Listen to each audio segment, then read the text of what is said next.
Hi everyone. जैसे कि मैंने अपने प्रीवियस लेक्चर में बताया कैसे western and Indian political thinkers के अपने अपने व्यूज थे और किस तरीके से उन्होंने कौन कौन से टॉपिक को इंट्रोड्यूस करा पॉलिटिकल साइंस में और वो किस तरीके से वेस्टर्न और इंडियन में डिफ्रेंशिएट करते थे उनके व्यूज से। आज का पहला वेस्टर्न फिलोसोफर थिंकर जो हम अरिस्टो जी के बारे में बात करेंगे, उन्होंने सिटीजनशिप मतलब नागरिकता पे अपनी थ्योरी दी और उनके हिसाब से इस थ्योरी से किन लोगों को बेनिफिट देने की बात करी, किस तरीके से नागरिकता को प्रदान करने की बात करी और कौन कौन इस नागरिकता के अधिकार थे उनके हिसाब से इस लेक्चर में हम जानेंगे। जैसा कि आप देख सकते हैं कि उन्होंने और भी वेरियस फील्ड पे वर्क किया, जैसे कि उन्होंने theory of state, theory of citizenship, इन सारी चीजों पे अपना प्रतिबंध दिया और इन टॉपिक्स को कवर करते हुए उन्होंने पॉलिटिकल साइंस में एक उन सब चीजों की वैल्यू को इंट्रोड्यूस कराया। ऐसे ही अरिस्टो जी ने बोला कि जो नागरिकता है वो उन लोगों को मिलनी चाहिए जो उनके हिसाब से एलीट क्लास के हैं और वर्किंग हैं, जिनकी खुद की प्रॉपर्टी है और मेल है। तो उनका कहना ये था कि सबसे पहले जो उन्होंने एक्सेप्शंस बताए कि कौन इस नागरिकता के अधिकार के लिए उपलब्ध नहीं हो सकते, वो लोग वो हैं जैसे कि फॉरेनर्स, जैसे कि स्लेव्स, नौकरशाही जो लोग होते हैं, जिन पे जो स्लेवरी में हैं वो लोग नहीं है, चिल्ड्रन क्योंकि वो बच्चे हैं, उनमें इतनी मेच्योरिटी नहीं है कि वो अपने देश को या अपनी सोसाइटी को डेवलप करने के लिए कोई डिसीजन सजेस्ट कर सकें, और विमेन जो वो बोलते हैं कि इसलिए मैं विमेन का पार्टिसिपेशन मना करता हूँ नागरिकता के लिए, उनको इस चीज से खारिज इसलिए करता हूँ क्योंकि उनके हिसाब से औरतों में वो क्षमता नहीं है जो एक मेल में होती है, क्योंकि वो एक फोर वॉल्स के अंदर होती हैं, जिनके पास इतना काम नहीं, जिनके पास इतनी समझ और बुद्धि नहीं कि वो देश के काम में या देश की कोई भी डेवलपमेंट से रिलेटेड स्कीम पॉलिसी में सजेस्ट कर सके। तो उन्होंने कहा कि औरतों के पास इतना टाइम ही नहीं होता, वो अपनी घर गृहस्थी में इतनी होती हैं कि वो कुछ डेवलप वाली बात नहीं सोच सकते। तो उन्होंने कहा उन लोगों को नागरिकता नहीं मिलेगी। Then they said it old people, उनके हिसाब से ओल्ड पीपल भी नागरिकता के उचित नहीं थे, क्योंकि उनका कहना ये था कि वो फिजिकली अनफिट हैं, अनसर्टेन कंडीशन की वजह से उनमें वो सब कमियां हैं जो हमें एक डेवलप सोसाइटी के लिए हमारे लिए उचित नहीं होंगे। तो उनका मानना ये था कि जो बुजुर्ग लोग हैं, ओल्ड पीपल हैं, और वो भी नागरिकता के हकदार नहीं होने चाहिए, क्योंकि वो भी हमारे लिए कुछ डेवलपमेंट वाला या कुछ प्रोसेस से रिलेटेड, जो एक डेवलपमेंट सोसाइटी होनी चाहिए उससे रिलेटेड, उनका यूज नहीं है। तो उनके हिसाब से कहना था कि जो एलिजिबिलिटी है सिटीजनशिप की, नागरिकता की, या फिर वो लोग होने चाहिए जो ग्रीक में पैदा हुए हैं और वो मेल जिनके पास प्रॉपर्टी है। और सिटीजनशिप कोई, नागरिकता जो चीज है वो कोई इतनी इजी या कोई गिफ्ट नहीं है कि लोग ये सोचें कि नागरिकता मिल गई तो ठीक है अब हम कुछ भी कर सकते हैं या अपने से डेवलपमेंट से रिलेटेड कोई भी चीज कर सकते हैं। उन्होंने कहा नागरिकता को एक तरीके से ड्यूटी लेना है, जो हर नागरिक का अधिक फर्ज है कि वो अपने राज्य के लिए, अपने स्टेट के लिए कोई ड्यूटी निभाए। दूसरा उन्होंने कहा नागरिकता के द्वारा जो लोग हैं, जो जिनको नागरिकता मिलेगी, उन्हें मौका दिया जाएगा कि किस तरीके से वो पार्टिसिपेट करें अफेयर्स में ऑफ स्टेट के, जिसकी वजह से एक राज्य की पॉलिसी हो, लॉ हो, कुछ भी चीज हो, उसमें डेवलपमेंट हो सके। देन दे से लॉ मेकिंग जुडिशियल, क्योंकि उसमें भी वो हेल्प आउट करेंगे। तो नागरिकता उनके हिसाब से बहुत बड़ा एलिमेंट था एक राज्य में, क्योंकि जिन जिनको नागरिकता दी जाएगी वही लोग पॉलिटिकल अफेयर्स और जो अदर बेनिफिट्स हैं नेशन के या जो प्रिविलेजेस हैं उनको मिल सकते हैं। तो उन्होंने कहा ये उन्हीं लोगों को मिलने चाहिए जो एक्चुअल इसका वैल्यू समझ सकें और इसके हकदार हैं। तो एज वी नो कि जो एरिस्टोटल हैं उन्हें फादर माना जाता है पॉलिटिकल साइंस का, और जो प्लाटो हैं वो पॉलिटिकल फिलोसॉफी के फादर माने गए हैं।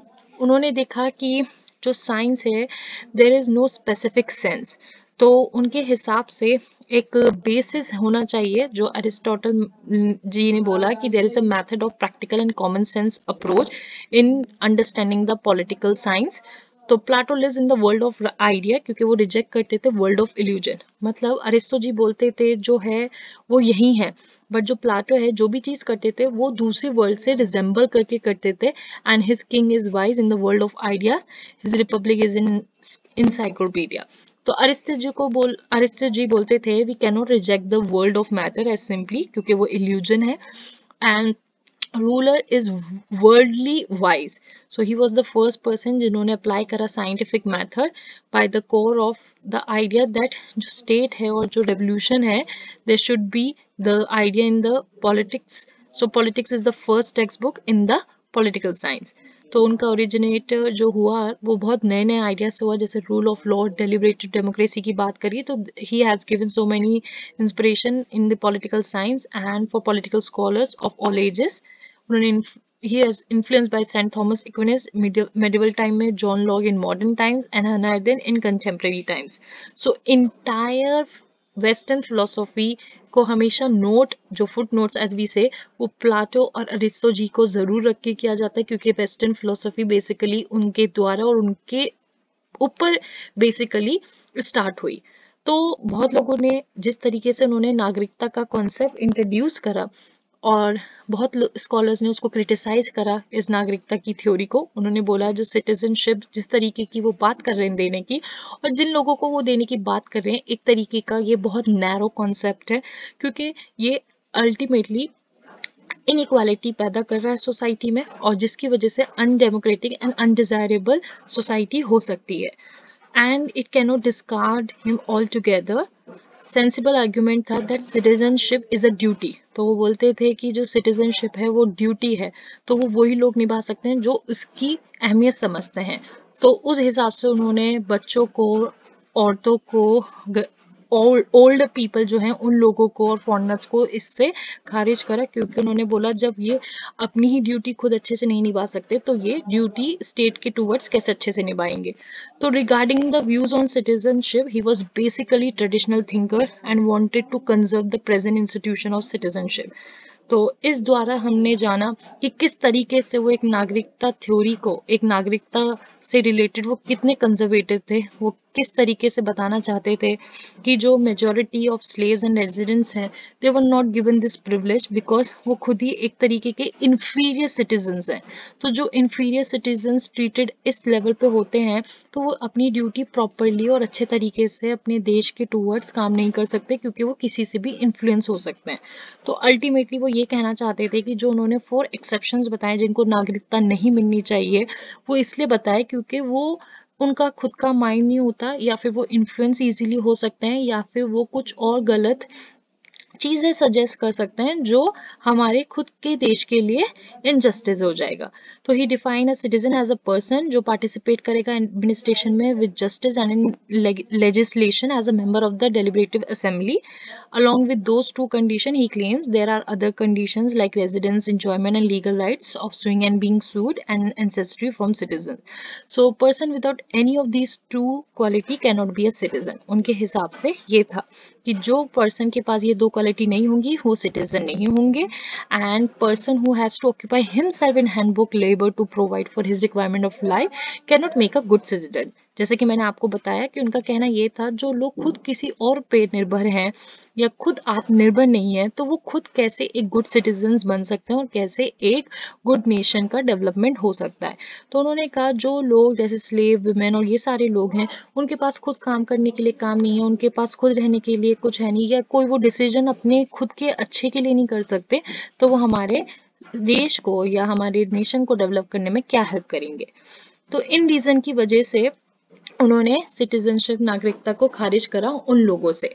फिर जो क्रिटिसाइज किया गया कि क्या रीजंस थे जिनकी वजह से अरिस्टो जी का ये जो नागरिकता का जो व्यू था वो क्रिटिसाइज किया गया। उन्होंने बोला कि इस तरीके से तो ये उन लोगों को अहमियत देंगे जो लोग अच्छे लेवल पे होंगे, एक तरीके से डिस्क्रिमिनेशन स्टार्ट हो जाएगा। तो they say he give priority to the people who can hold citizen from the aristocratic class, जो ऑलरेडी बहुत हाई क्लास के हैं या एलिट क्लास के हैं, और उन लोगों को वो इंक्लूड नहीं कर रहे, जैसे जो क्लास चिल्ड्रन, विमेन और ओल्ड विमेन है और मैनुअल वर्कर्स हैं उनको इंक्लूड नहीं कर रहे। तो ultimately in this way society will be divided. And he believes कि जो only those who possesses the property, वो बोलते हैं जिनके पास संपत्ति है वही नागरिकता के हकदार हैं, वही एक देश के नागरिक बन सकते हैं। तो इस हिसाब से भी एक तरीके का इनजस्टिस है।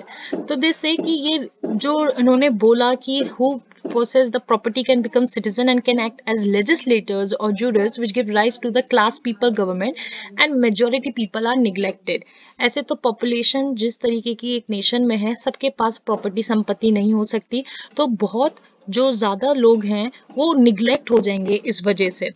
उन्होंने बोला यही रीजन है कि ये बहुत बड़ा डिस्क्रिमिनेशन को इंट्रोड्यूस करा जा सकता है on this basis, and in this way degradation start हो सकता है, क्योंकि जिन लोगों का जो हक है वो नहीं दिया जाएगा तो उनको कोई भी इकोनॉमिक से रिलेटेड हो, पॉलिटिकल से रिलेटेड हो, सोशल के बेनिफिट्स हो, वो उनको नहीं दिए जाएंगे। तो वो सोसाइटी में जो रहने वाले लोग हैं, जिनको मेजोरिटी जो लोग हैं, उनका क्या होगा? They will be useless, they will be waste product for the society, for the nation. तो ऐसे तो प्रोग्रेस जब भी नहीं हो पाएगा सोसाइटी का।